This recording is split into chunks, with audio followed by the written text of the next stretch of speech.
धवलेश्वर महाप्रभु दीपं यदि परं ब्रह्म दीपं यदि जनार्दनः दीपहरत मे पापो पूजा दीप नमस्तुते। आहे धवलेश्वर महाप्रभु संसार सुखी रखंतु।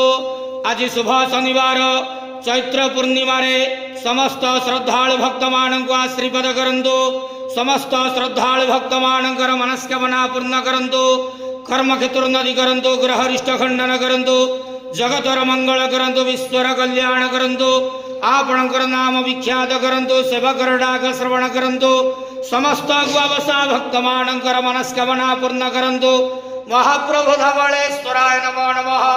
संसार सुखी रखंतु आनंद के वार हरि बोलो। आज शुभ शनिवार चैत्र पूर्णिमा समस्त श्रद्धालु भक्त मानक आशीर्वाद करंतु आनंद के वार हरि बोलो।